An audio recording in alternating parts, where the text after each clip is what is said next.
Hello, and welcome to another episode of the Orchard Cast. I'm your host, Jeremy Appel.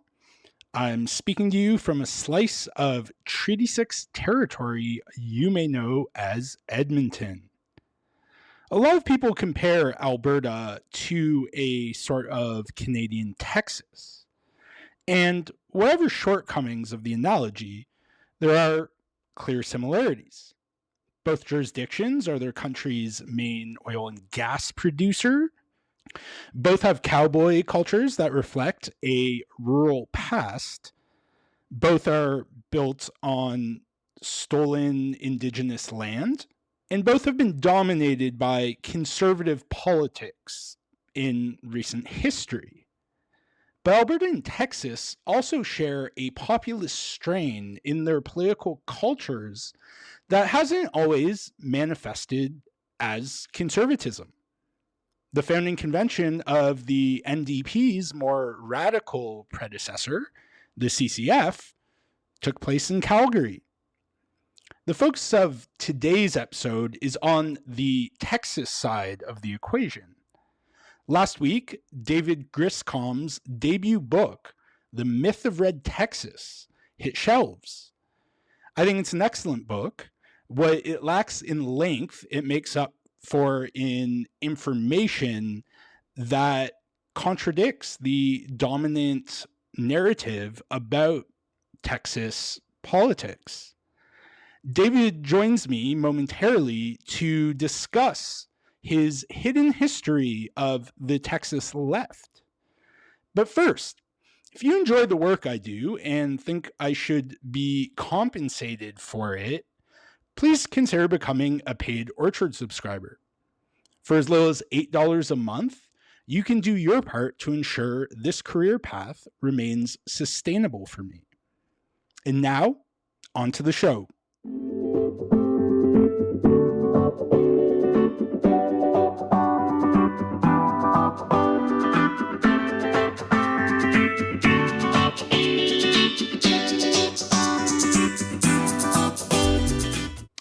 David Griscom, author of The Myth of Red Texas, co-host of Left Reckoning, and The Jacobin Show. Is that right? Yeah, exactly. Host of The Jacobin Show. Oh, you're the full host. You're not the co-host. Full host, one man. Matt's producing it though. He does incredible work on Oh, both you programs. can't get rid of him. Yeah. Very grateful for it. Welcome to the Orchard Cast. You've got newish, fairly new book out, The Myth of Red Texas. Official publishing date was last week actually, so it's a new book. Oh, it is. Okay, yeah. Brand new book. Brand new. I read it last week. It's it's quite short. Mm-hmm. But it's packed with information, and it's in me, as you know, a humble Canadian. It was a lot of it was new to me, like sort of I was aware of the populist movement in the States, the Socialist Party, Eugene Debs, but certainly not how it manifested in Texas. And I think a lot of really valuable information. And as someone who lives in the province that is commonly regarded as the Texas of the North, there are definitely a lot of parallels there. Some of which I might, get into as our conversation progresses. But it's a very good book. Highly recommend listeners check it out. Even if you're thinking, well, why do I care about Texas? Well, Texas cares about you. And definitely check it out. The first thing I wanted to ask you, David, was, is it sort of a deep dive into, relatively modern history, right? You go back to the 19th century into the 20th a bit. You talk about cowboys, populism, the Socialist Party, the Brotherhood of Timber Workers, what is it about this present moment that made you want to touch upon this part of your state's history? Yeah, I mean, one of the kind of bits from the Populist Party, the People's Party, that I really liked is there's a line from one of the organizers there who said the people started asking themselves the question, why is it that those who work most get least and those who work least get most? And I feel like we're going through a kind of similar moment in Texas for sure, but all across the country. And I figured it was an important thing for us to be able to find ways to relate to this kind of history that's come before us, because while it might be new to you in an expected way, it's also fairly new to a lot of Texans. This kind of radical political tradition has been something that most people are surprised to learn about in the first place, let alone have a kind of deep understanding of. And there's a reason for that. I mean, it's because these movements were very significant and very threatening to the powers that be.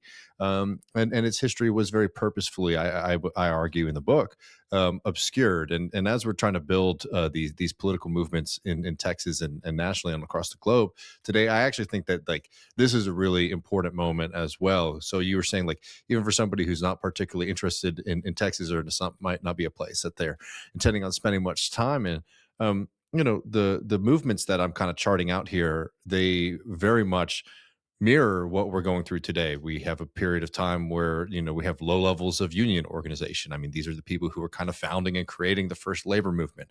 We kind of have to revitalize and probably in some ways create that movement again from scratch. These are people who didn't have political representation and were trying to fight to get access to power, right? We don't have a political party of the working class in Texas. So those are some of the questions that we're facing today. And then also, and I think one thing that might that I think hasn't been talked about enough, regarding this book, is that this is also a period of time when Texas is also going through a similar kind of identity crisis about what it means to be a Texan, because you have this mass influx of new people coming to Texas in this period of time, mostly people fleeing the South, but also a tremendous amount of European migrants, as well as our deep and long connection with Mexico. On top of that, you have this new ruling class establish itself in Texas, bringing all kinds of money. So, I live in Austin, we're experiencing this now too, with this new class of kind of billionaires and millionaires moving here, really affecting our politics. So, anyways, I mean, I'm sure we'll talk about many of the parallels, but this history, even though it could feel a little far off, it's very, very fresh today, and it's interesting to see how those who came before us kind of were dealing with these political questions. Yeah, certainly. And as you allude to, this history has been memory hold, right? Texas is you know seen as I mean, it's in your book title, like the reddest of red states, right? And certainly a parallel here with where I live, though our conservative party is blue, right? And Yeah, so that's true. yeah, it's so the color scheme is a bit different, but you detail in the book too, sort of at the beginning and the end, Mhm. you sort of talk about how conservatives in Texas were able to construct this image of Texas as being, this eternal conservative heartland. Can you tell us a bit about how they were able to do that? Yeah, I mean, there's a few aspects here. I mean, so I open up the book, kind of talking about the role of the Alamo in Texas kind of contemporary politics, and I'm a proper Texan. Every year for my birthday, I'd go to Alamo, right? I grew up with this kind of thing, and I'm not even getting into the debunking about whether or not the Texas Revolution was good or bad. It's just is the way that Texans think about it is something that is very much of interest to the Republican Party of Texas. So Lieutenant Governor Dan Patrick here, who's the lieutenant governor, which, by the way, in Texas is a very powerful position. It's basically he basically runs the Texas Senate. And it's popularly elected. Exactly, it's popularly Right. elected Okay. position, Yeah. and traditionally in Texas, We don't do that in our oh parliamentary really? system. Well, the lieutenant, it's called the lieutenant governor because it's some British thing, and they're they're just appointed, and they represent the king, right, in Canada, Oh, and their yeah, role well, is ceremonial. It's like some countries have a president that yeah, yes, is just figurehead. ceremonial and answers to the prime I minister. wish, That I would be wish, our equivalent. I wish Dan Patrick was more of a figurehead because he can be a little funny sometimes. But he, so anyways, yeah, in Texas, it's a very powerful position. A long time ago, it was even more powerful than the governor, but we are not getting into that. He is hyper focused on the Alamo, and so much so that like he is getting involved in hiring and firing of positions. He fired the president of the organization that runs and maintains museum programming at the Alamo. And you think about it, Texas is one of the largest economies in the world. Why is it that one of the most important figures in our government is so focused on what's being said at the Alamo? And it's because there is this importance of, as I call it, the myth of Red Texas. Is that there's something inherent in being a Texan that that is conservative. It's notable, by the way, that Dan Patrick, like many of these folks, isn't from Texas. He's from Maryland, right? And a lot of these people who kind of come to Texas, they want to present a very specific view of our history because it aligns with their political project. Texas, as most people may know, was a solidly Democratic state for most of its history. The Republican Party has only taken it over in recent years, and a big part of this, in fact, was in winning over all of these new Texans from the Northeast, from the Midwest, and from California who were Republican voters. And once that became a kind of majority voting bloc, they ended up, being able to kind of buck this long tradition of Texas being a solid blue state. I note in the piece that when Beto O'Rourke went up against the loathsome Ted Cruz, had the franchise been restricted only to native-born Texans, that Beto O'Rourke would be the senator from Texas.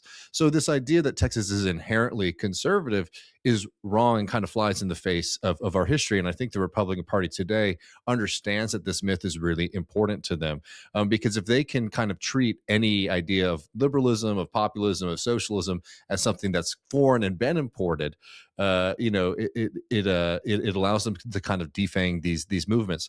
So that's a big reason why I wanted to kind of tell this story and this history, is because you can see how important it is to the Republican project to act like anybody who might want to talk about, even kind of like mild things like rental protections, or workers protections, things like water breaks in a state like Texas that is regularly over 100 degrees.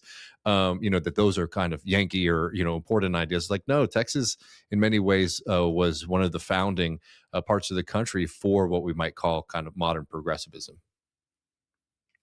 Hmm. Yeah, and to explore some of this history, um, I want to talk a bit about cowboys, right? Which you read about how there's this cinematic trope of a cowboy as this embodiment of individualism, right? John Wayne, Clint Eastwood, but the book details how cowboys were actually what you say are workers with shared interests. They even went on strike in 1883, which I found very fascinating. Cowboys on the picket line. Um, so tell us a bit about that strike. What were the Cowboys fighting against, and did they achieve what they wanted? Yeah, no, totally. And again, like, yeah, the whole movie cowboy thing is very funny. I mean, I am a Clint Eastwood fan, but I don't really see Clint Eastwood doing too much cowboy work in any of his movies. It's more about being a gunslinger, and I think that that's there's a reason for that, because that's this thing that's kind of easier to portray as a kind of individualist or an outlaw versus like actually existing cowboying work. Right. So sorry, but Yeah. before you answer the question I just asked, maybe tell my audience, which is almost all Canadian, what does a cowboy do? Because this image of the cowboy that is seared into everyone's minds through the movies is, as you said, a gunslinger. But Yeah. cowboys it was actually a job. What Yeah. did that job sort of entail? And I then mean, maybe we yeah. can go into At the this period exploitation. of time, the majority of the work was done at during the roundup. The roundup was a period of time in Texas when the kind of winter breaks, and you had people would literally round up all of the cattle. This was cattle that had been branded, and that's why you had that kind of system. But you kind of bring it all together in a kind of community space, and then it would kind of go to its respective owners. Other work that you would do, would be like obviously taking care of the cattle, branding new cattle, um, fixing fences, and then later when barbed wire becomes a major factor in Texas ranching. I mean, a lot of it was kind of things like fence maintenance. But the major work that we're talking about here is the cattle drives, and the cattle drives are these incredibly romantic and insane system of moving cattle from Texas to the railroad heads. So Texas had a tremendous amount of cattle. In fact, Texas had its own breed of cattle, the Longhorn, the Texas Longhorn, which actually had its roots from the Spanish. That it kind of went wild and went feral, and it developed a very specific, kind of cattle that was very lean and kind of tough. Not really the nicest. It's not really used for beef production anymore, but it was very well suited to kind of run wild in Texas. So Texas had not only cattle that had been kind of brought in, but they had this older stock of cattle that existed in this state from the kind of Spanish colonialism. All this gets to the point is that cattle is very cheap in Texas. So selling cattle in San Antonio isn't going to get you the same kind of price that you could get in a New York or in a Chicago. So the cattle drive is this kind of insane idea is that what if we move all of this cattle, massive herds of cattle, to the railroad heads particularly in Kansas. That meant going over extremely inhospitable terrain throughout the Texas Panhandle, through Oklahoma, and into Kansas. And these were massive affairs. This is where all the kind of romance of like a lot of the American Western cowboy comes from, are these massive cattle drives. If you ever read or seen the made for TV series Lonesome Dove, you'll kind of get the aspects of all the things that can go wrong and why this was such difficult work. All this to be said, this is work that you're not doing by yourself, because this is a tremendous amount of cattle that you need to kind of manage and maintain. So you had different groups of cowboys depending on their experience. And in Tascosa, Texas, which is this fascinating cowboy town, where it is interesting to kind of read. They thought this was going to be maybe the Chicago of the Southwest. Obviously, y'all probably have never heard of this town. It shows that it ended up happening, but for a while, it was really the center of cowboy work in Texas. And there's this tremendous allocation of kind of new capital coming into the state of Texas, this new class of landlords and cattle barons, and they start coming up against the old system of cowboy work. The old system of cowboy work kind of maintained that as you saw Mavericks, and Mavericks were unbranded cattle, which, as I was just getting at, there were a lot of them out there. You could claim some of those to kind of create your own herd, and you would have a herd of the boss and then the herd of the workers, and they kind of graze side by side. And that was the kind of ladder up the class ladder for everyday working cowboys, was that you had to work somebody else's cattle, but you might be able to sooner or later get enough that you could sell at market and kind of get yourself into being a full-on rancher, which is more individualist work. They start to see this as competition and start to argue that all Mavericks belong to the cattle barons. So this was the first kind of moment when the Cowboys started to realize, like, hey, they're trying to close out the system that has been open to us since this work began.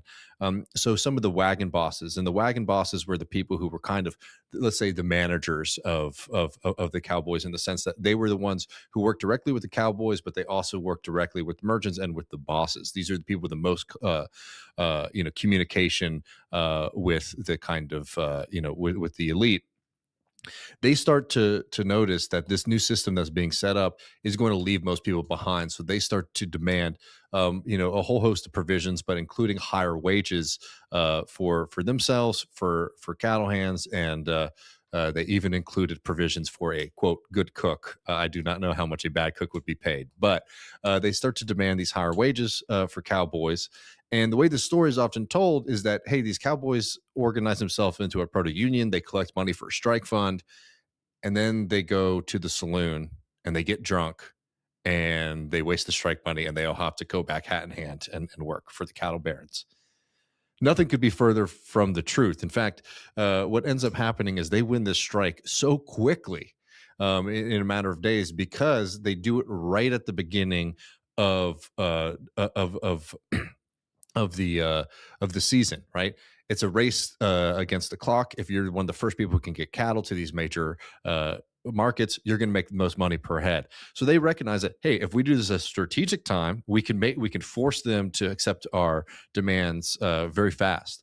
And they end up doing this. This is a tried and true tactic in labor, and in fact, the American federal government writes in its official records that there was a strike in Tuscaloosa, Texas. It lists out the wages that the workers demanded, and it lists this as a one strike.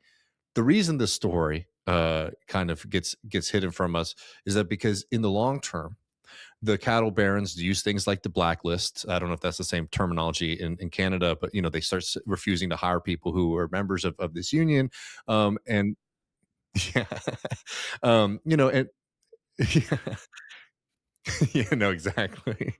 Well, anyways, they don't end up defeating the strike in the sense that these cowboys are so drunk and they can't be organized and they're refused to kind of embody these aspects of solidarity and of labor. It's actually that the capitalist class in Texas, just like the capitalist class all across the planet, use the same kind of tactics to break and end the solidarity. And it's an interesting story because it gets told a lot in Texas. I mean, we're actually just are kind of around the same time of year when the strike happened. And you'll see in newspapers across the state of Texas, people will tell the stories like, oh, the one time the Cowboys went on strike and they got too drunk, because it's a funny tale. And it's also the tale that comes directly from, I have the book of one of the major ranchers. It comes directly from one of the daughters of the cattle barons. And this is what is often cited as the story. But looking a little bit deeper, you find that there's a very different and radical history. I mean, there's more we can go on from there, but like it really bucks this kind of trend that the cowboys and the cowboys themselves were so individualistic that they could never kind of organize themselves into a union. In fact, the people who led the strike were people like Thomas Harris, who I write about a lot in the book, who actually was paid more than what was being demanded. And he really embodied something that I get into in the book, which is like this very Texan idea of neighborliness, or you could call it solidarity, where somebody like that, like he really put himself at risk and ended up facing a lot of consequences for standing up for other people. But he did it out of a sense of solidarity and membership in this class of kind of working class cowboys versus seeing himself as a boss or as a manager. And I think that that's a big reason why the story isn't told, because if the symbol of Texanness of a very particular, like masculine, conservative, image ends up actually being the kind of person who would go out on strike for his neighbors for the sole reason of wanting to look out for other folks, it really kind of challenges a lot of the stereotypes and the excuses that we make in Texas and in Texas society for some of the unneighborly activity that we see in the state. And then a few years after the cowboy strike, there's railroad strike, right? Hmm. And how does the how do sort of the railroad workers and the cowboys come together under the banner of the populist movement Hmm. in the People's Party? Yeah. And let's just, we can kind of lump them together. A lot of the workers in the kind of Farmers Alliance and the agricultural side of the Texas equation is in cotton production. There are people who, would probably fancy themselves a cowboy today in the sense that they might have a few animals and wear a cowboy hat, but most people were working in cotton production. The massive so Texas was a state where the railroad industry wasn't particularly interested in spending the money to come to the state. So the state government starts literally effectively just giving out land to these major railroad companies to induce them to come to the state. It creates a crisis because, Texas for a long time had this plentiful land. It starts to become enclosed in short order by a lot of Northern and European capitalists who start choking off the land. As all this is going on, we start to see some major hubs being developed in Texas, particularly in North Texas and Dallas and in Fort Worth. And there's this really famous strike, called the Great Southwest Strike against Jay Gould, who was a totally, miserly railroad baron. And There's tremendous violence. There's a murder at the what's called the Battle of Buttermilk Switch, where the government basically takes the side of the railroad industry and empowers a local known killer to go after leaders of these railroad unions. And there's two strikes. There's one where they kind of win. But it was probably a feint from the railroad company to kind of allow themselves to get some power and to come back. And there's this massive railroad strike led by the great fiery railroad leader Martin Irons. And as this is going on, you start to see this development of a kind of political consciousness among farmers in Texas, which start to see themselves not just as a class of farmers, but actually as members of the larger working class. And as this railroad strike is going on, you have the farmers actively going out and delivering food for free to the striking railroad workers. An incredible act of solidarity, but it was because there was this understanding amongst the farmers that these industrial workers and themselves were both kind of aligned against the railroad industry, which was choking off and preventing people from being able to live a dignified life in Texas. So this kind of economic, populism is able to kind of unite two groups of the working class who oftentimes can find themselves at odds. If you spend any time reading, socialist theory, you'll kind of see that like the working class in the sense of the industrial working class and the agricultural class can be at odds with each other. In Texas, it was kind of unique, I think, to a lot of even other places of the United States, because the class of agricultural work was becoming kind of dispossessed from the land. And people weren't so much stewards of like land that they owned. A lot of people were tenant farmers, were renting land, were working as wage workers. I think that encouraged a kind of proletarian consciousness, along with the fact that the railroad companies were completely screwing everyone. So these demands around the railroads, around the unfair rates that they're charging people, around the amount of land that they're hoarding, about the unfair wage and labor conditions for people working on them, really kind of start uniting this large class revolt in Texas that becomes the People's Party or the Populist Party, which in Texas, by the way, is not just like an interesting footnote. It overcomes the Republican Party as like the second major party in Texas. It forces the Texas Democrats to set up what's called the Railroad Commission, which regulates the railroads. And Texas has one of the more, even though it might not be utilized to its full effect, has like one of the more progressive state agencies to regulate big business in Texas because of this moment. And in 1896, the Texas populists actually win the gubernatorial election, though the Democratic Party, through violence, outright fraud, and ballot stuffing, prevents them from taking office. But this is a massive movement that, in many ways, outlines what becomes we can call it progressivism, what becomes the kind of politics of the New Deal. A lot of the solutions and demands of this movement start to reappear in American politics over the next few decades as the demands of the people.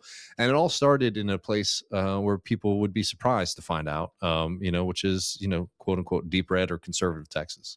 You mentioned the book repeatedly. It comes up this vision of a cooperative commonwealth, and the bit of Canadian left wing history, but the precursor to the NDP was called the Cooperative Commonwealth Federation, or CCF, and they actually had their founding convention in Calgary. But it was a CCF government in Saskatchewan that was the first to introduce single-payer healthcare in Canada. And the CCF started out as an agrarian movement, pushing for, collective ownership and nationalization of certain industries. And then it merged with the Canadian Labour Congress to form the NDP.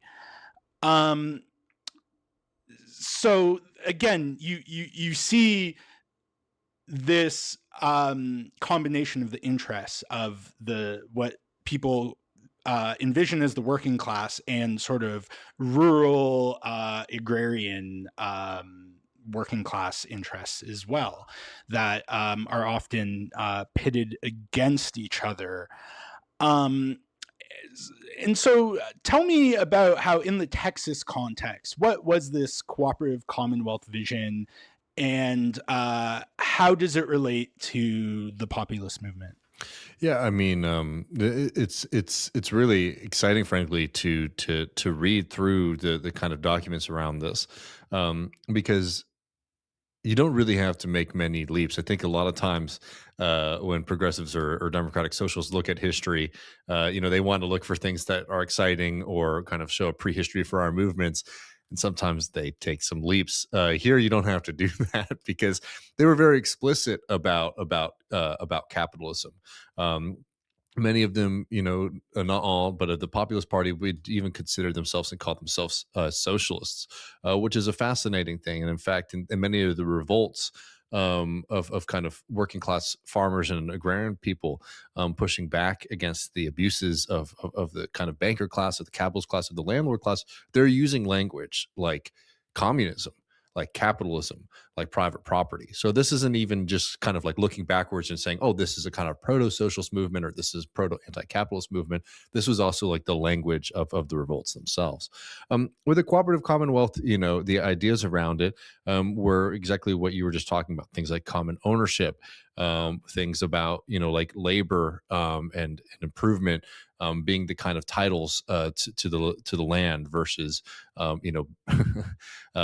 kind of deeds or investment, right? There is a lot of kind of focus on productive labor as a kind of concept. It's like, who are the people who are actually who are creating value versus this kind of speculative class that was very much hated in Texas. And you really got to understand the context where all this is going on, because it was so clear how abusive the system was. I think even to folks who didn't have access to a lot of education, because you literally have like the Earl of Aberdeen, being one of these these investors involved in these kind of big conglomerates that were owning land in Texas, right? And there's just like nothing Texan about the Earl of Aberdeen. So there's this kind of sense that there is this kind of parasitic class sitting on top of society, and they need to be checked, and they could be checked through kind of collective and political action. And what's interesting, I think, about the cooperative commonwealth as ideas as well, and some of the solutions that you see out of the Populist Party, was just how kind of practically rooted a lot of them were. A lot of them were kind of focused. So, for example, like the farmers were facing a debt crisis. The debt crisis is caused by many things, including a kind of deflationary monetary policy that we had in the United States. That's why, if you know anything about American populism, you've probably heard about things like free silver, and that was the idea that the United States government needs to start, um, including silver in the kind of monetary system to expand the money supply. But you also just had a merchant class that had people completely over barrel. You didn't have access to much competition. You were in a state where most people didn't have access to money in the first place. And farming and agricultural work is by its very nature seasonal. So you had a merchant class who would oftentimes sell most of their goods to farmers on credit.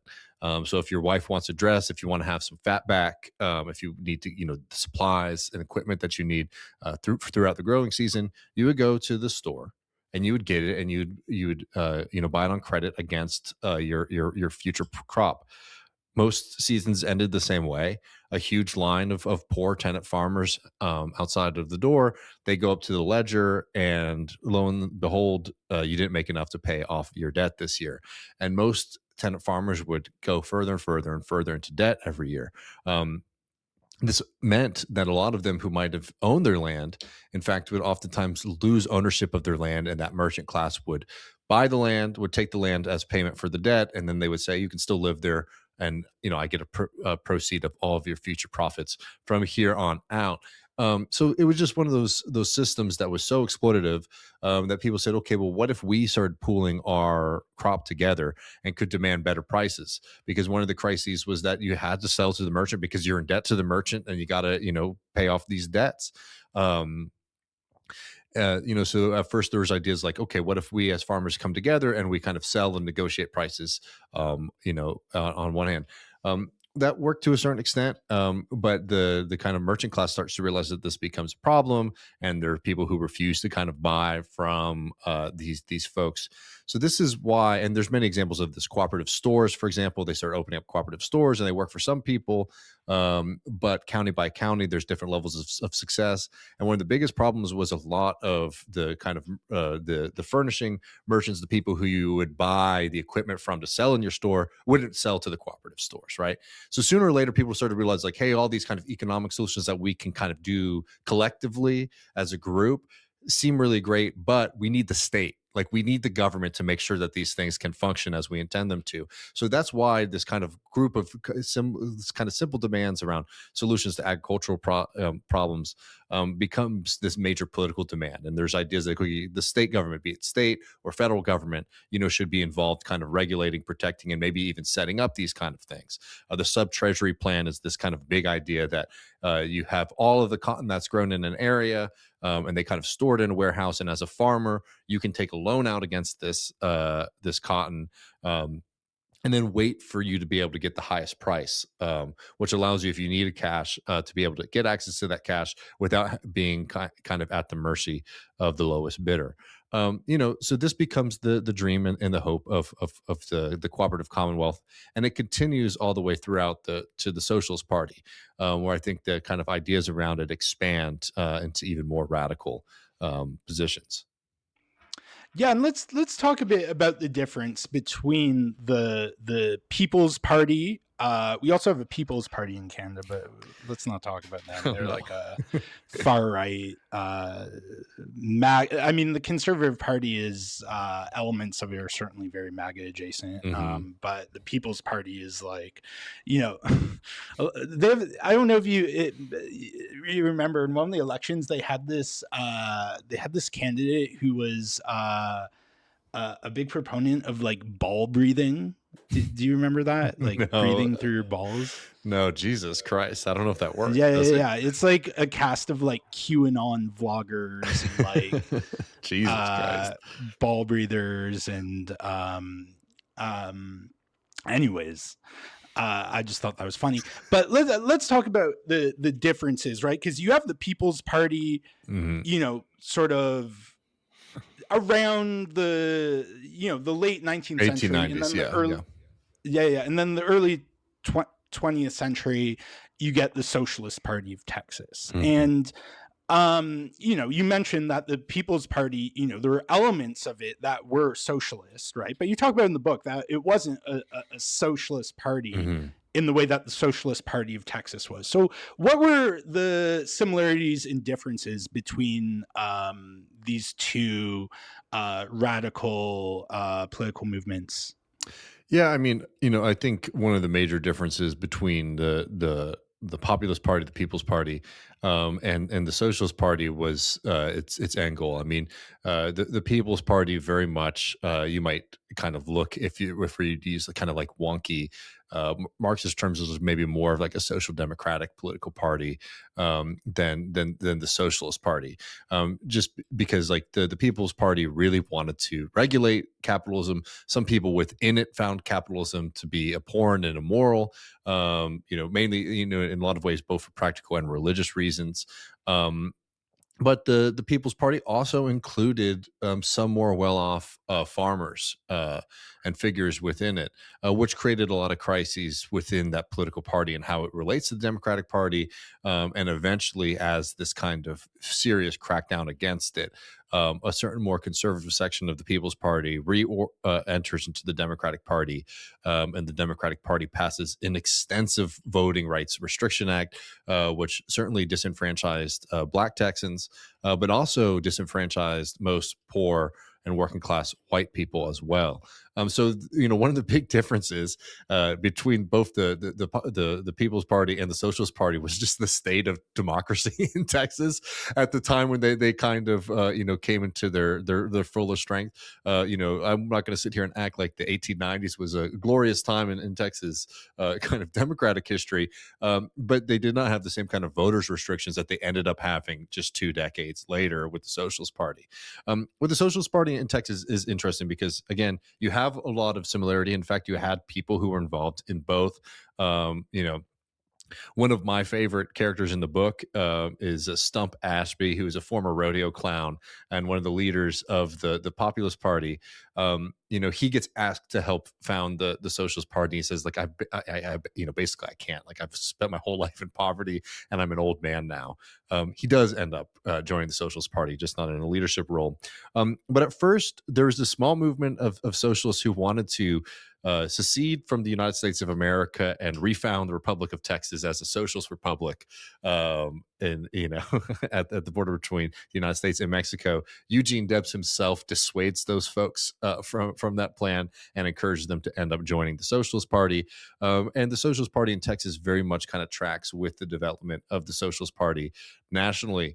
You have this really incredible figure, Red Tom Hickey, who becomes one of the major intellectual leaders of the Socialist Party in Texas. He founds a paper called The Rebel, which prints primarily out of Hallettsville, Texas.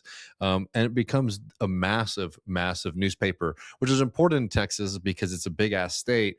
And we had a socialist movement all across the state. So the Rebel allowed this movement to be able to communicate to people across, you know, tremendous amounts of land. And the Socialist Party, very much unlike the People's Party, was kind of laser focused on the poorest farmers, who were the tenant farmers, and tenancy. That kind of debt system that I was talking about earlier had expanded at this point, and with labor, as labor and the IWW really entered into the state of Texas. And you know, the demands of it are fairly radical. They're socials, as you would expect, you know, kind of versions of, you know, socialized healthcare, Medicare for all, we might call it. You know, war on landlordism. I mean, landlordism is like one of the major demands and things that they want to abolish in the state of Texas, and to convict labor, you know, education for poor people, you know, but also I think really interestingly, a lot of demands about ownership of industry, which I think is something that we've kind of moved away from amongst the left in the United States. We've kind of moved away from um, uh, these kind of demands to kind of control and socialize industry, which is just something I think is notable. That, you know, 110 years ago, these were the kind of demands of radicals. While now a lot of the demands that come out of the socialist movement are about redistribution. So people work, and then the state kind of redistributes money. These people were very much focused on, they wanted to own the factories and the places of work themselves, and they did not want the state to actually be responsible for redistributing wealth in the same way, or at least in the form of through taxes and then redistribution through social programs. So fairly radical, and, you know, effective. Not as effective as the Populist Party in the sense of vote share, but it does eventually become the second major party in Texas, at least in one or two elections where the Republican Party was beginning to collapse. But it also finds itself at a time of kind of revolution and upheaval in Texas. You know, we might be able to talk about the Brotherhood of Timber Workers and the Mexican Revolution. But both of these events really kind of set the stage for the Socialist Party, because I think the Socialist Party in the United States, at least the faction of it that existed in Texas, was very much involved and engaged in the kind of like broader view of the struggle. They wanted to participate in politics. They thought participating in politics was important, but they also saw themselves as a kind of leadership organization for the working class as a whole. Yeah, I think you put it quite well in the book, talking about how the People's Party, I mean, it was like Bernie Sanders, right? Bernie Sanders isn't calling for like mass public ownership of the means of production. He's calling for you know, redistribution of wealth. You could say the same of Avi Lewis Mm. here in Canada, in other you know, left wing populist leaders. You know, which I suppose you know, shows, I think, how maybe far to the right the political discussion has shifted under neoliberalism, where Hmm. you know, calling for redistributionist policies that, you know, I mean, red Tories in Canada or like moderate Republicans in the States used to call for, you know, in the 50s, is now seen as, you know, extreme left politics. Um, but I wanted to talk about Hmm. race, because race is like sort of a major theme sort of throughout the book, in terms of to what extent Black Texans and then, of course, Mexican Americans are considered part of this working class movement. And you read about how the populace um, were, showed an interest in recruiting Black voters that was less prevalent with the Texas Hmm. SP, the Socialist Party. Um, Now, I think the answer might be a bit obvious, but I figure I will ask: what happened between the sort of years of the populace in the years of the Socialist Party that led to a party that was, like, in many ways much more radical and leftist than the People's Party, um, abandoning that sort of radicalism when it came to Yeah, I race. mean, so I mean, a few things happened. One, and the Texas People's Party also, by the way, just to be clear, wasn't um, you know, uh, a fully like racially progressive organization either. But there were, was the tension, and I think in both movements, and just throughout politics in the country at this time, between like the more radical and progressive wing and the conservative wing. So like in the People's Party and their founding, they had black delegates and members of the founding here in Texas as well. And there were debates about how black people would participate, what the platform of these movements would mean for black folks, and very much the kind of focus of the People's Party, um and to a certain extent later with the Socialist Party, was that there wouldn't be kind of specific racial provisions, the idea being that, like, the improvement of these conditions will kind of, a rising tide lifts all boats kind of thing. So that's the kind of pitch that you get from the populists, at least, which was received with mixed results.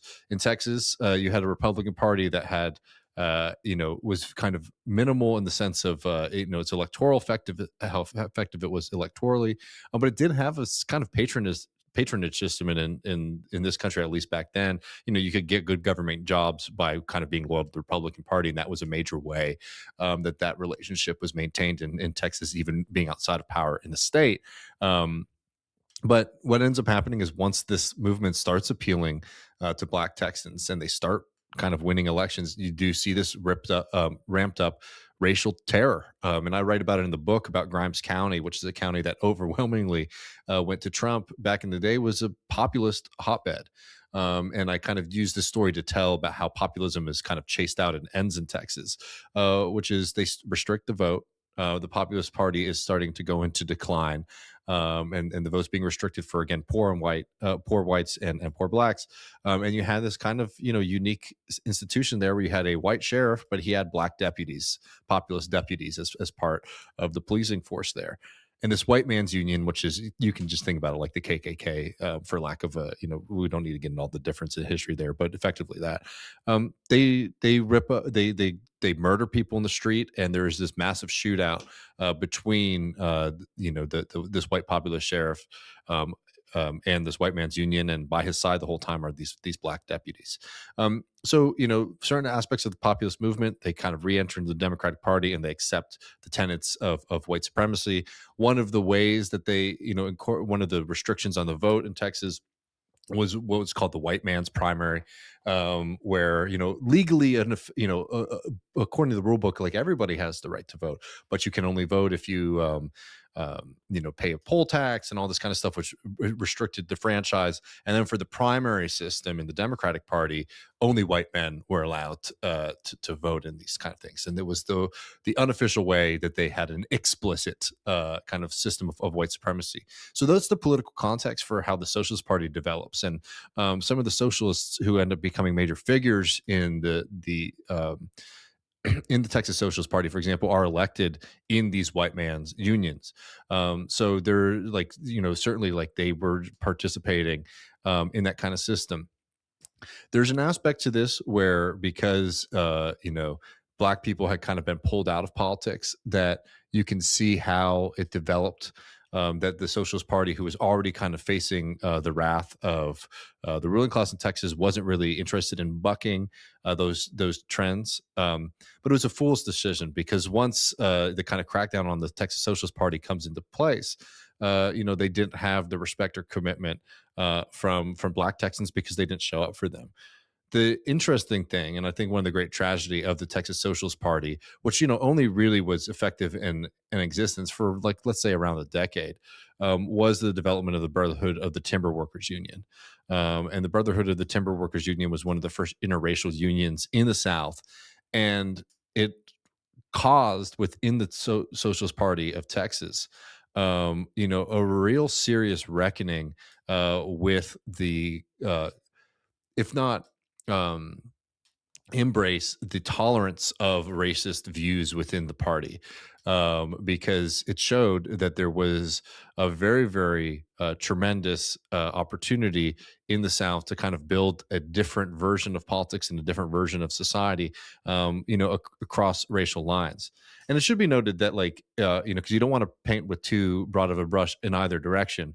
There are lots of socialists who were very much against, the kind of tolerance of racist views within the party. In fact, Texas was a little bit of an outlier in relationship to the party in Oklahoma, which was very much an explicitly, against the kind of racial regime in the South. Eugene Debs, of course, himself was regularly chastise the members of the Texas Socialist Party for the things that they would allow to be published in their papers, and their kind of refusal to do the work that was necessary. But this is the kind of the mixed legacy of these political movements, is how they related on race. The thing that I think is really important to remember and to kind of notice is that you do kind of see these cracks and these openings, that unfortunately, because of the brutality that these movements face, don't get to be fully explored and developed. Yeah, and I wanted to ask you about the Brotherhood of Timber Workers, particularly as it pertained to race, which you mentioned in passing, right? Because Mexican Americans played a key role in that movement. Mhm. Yeah, tell me a bit more about how the Brotherhood of Timber Workers um, approached race, and how that was different from the Texas SP and the People's Party, and why that might have been the case. Yeah. So the Brotherhood of Timber Workers is a radical union that's kind of founded between East Texas and Western Louisiana, in the Piney Woods. And this is a very rich land for timber still to this day. And these are workers who are, yeah, Black, and Anglo, and Hispanic. At this time. And it was a system of kind of company towns. There's a joke by one of the members of it who says, you're born in a company cradle, you're schooled in a company school, you live in the company house, and you die in the company casket. These people had every aspect of their lives controlled. And some of these, a few of the people who kind of grew up in the system, they go and they work in the Pacific Northwest, and they see the kind of exciting things that are happening with labor organizing in the timber industry up there, and they come back to Texas and they decide to start a union for themselves, and they make it a very explicit and early part of the movement that it will be an interracial union. And I think it's really important to also recognize the kind of bravery of these folks in doing that, because obviously it's the morally correct position, But these things were just like it was illegal. It was illegal to fraternize. It was illegal to like have kind of joint race meetings and things like that. So think about all of the difficulty of organizing a labor union under any conditions, and then also just think that now they have this extremely arbitrary and kind of cruel tool that they can use to justify police brutality and attacks on the union. Um, so they organize across racial lines, and it's an interesting movement too because this was very much a Southern movement, and I just mean that in the sense of a lot of times you hear about labor history and it's people who had kind of moved, so like their connections to the land and the community were kind of fractured. These were for the most part black and white, native born Southerners. So these are people from the region, versus a lot of this other kind of work with miners and railroad workers, where people are just kind of coming from all over. um, they also extend membership to women, which is an interesting part of the story as well. And the argument being that women have just as much to lose. And by the way, when I say women, I mean like the wives and the girlfriends of the laborers, not people who are necessarily employed there. And they said that these people have just as much to lose and gain from the success or the losses of these kind of strikes. And it ended up being a very effective tool because as people kind of like wanted to scab or break from the union, their wife would threaten them and say, well, I'll go and leave you for a real union man. And this ended up being a very effective tool of kind of maintaining, commitment to the union. The Brotherhood of Timber Workers becomes really massive. And it grows across Louisiana and in Tennessee, and becomes a real kind of flashpoint in the South. It gets put down with a brutal massacre, um, uh, and some very significant kind of labor struggles. They are able to get some victories, but over the period of like 4 or 5 years, the kind of brutality of these bosses shows its full hand, and they use all kinds of interesting tactics to kind of break the union. I think one thing that is really interesting, just as a Southerner, was the way that they used kind of company preachers to attack the union in solidarity. So people are probably familiar with like kind of televangelism and just like the right wing turn in evangelical Christianity. Back then, they would literally pay the preacher to kind of preach a certain version of the gospel that made people feel that their sorry position in life is not because of the abuse of the bosses, but because they're sinful people who deserve it and need to repent. It's an interesting and unfortunate kind of part of the tale. But the Brotherhood of the Timber Workers, I think, really shows a different promise for the future of the South. I talk about in that story, this gathering of people for Juneteenth, which is a celebration of the emancipation of Black people in the South. Actually in Texas is where that holiday began. Um, and there's this northern traveler who comes upon this gathering of blacks and whites together at a big barbecue. So we got brisket, ribs, greens, all the fixins. And the first person comes up and is a black preacher who talks about the legacy and the fight against slavery and the importance of emancipation. And then he's followed up by one of the union leaders who connects that struggle to the fights that this movement is in today. And as a Southerner, it's a really powerful tale, I think, for just envisioning a different path that this region could have taken, and what would have been, a better way for us to go. And a reminder, as I get into throughout the book, is these movements, they don't get defeated because they're unpopular. They don't get defeated because they're out of step with everyday people or our values. They get defeated literally by the bullet, by the law, and by the brutality of the state. So as we're kind of building our movements today, recognize that these things aren't incongruent with our history or our humanity here, and rather are such a threat to those in power that they will use every tool that they can to break them, which is why it's really important that we don't forego that struggle today. Yes, that leads me to my final question for you, hmm David. I know you've got to run in like 5 minutes, um, but what lessons about today's politics are you hoping readers take away from your book? I think the biggest one is around how to organize people. None of these movements came about because somebody had a really good idea or wrote a really good essay or things like that, even though, the writing and the talking is a very important part of how you bring people into the movement.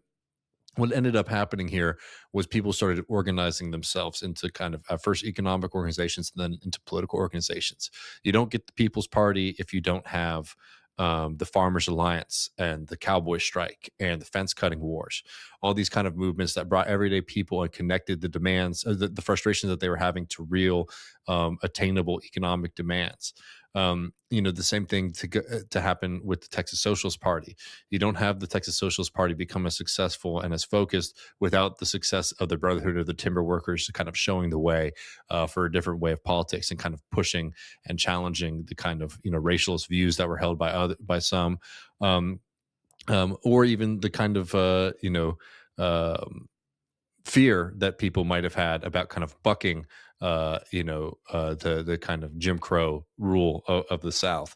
And lastly, I think that it's really important for us anywhere that we do politics to be able to speak a language and to speak of a history that resonates and is very much rooted and from the places that we're doing the work in and organizing in.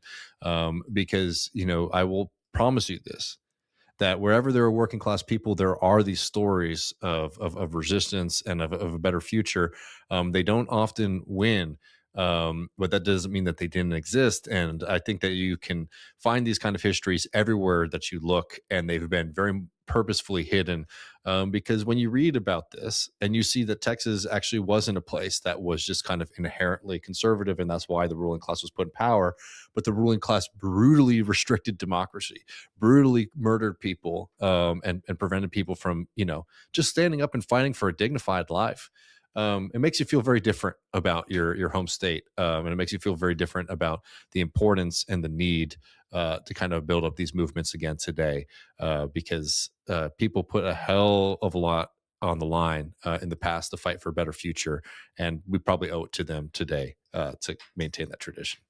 That was David Griscom. The book is The Myth of Red Texas.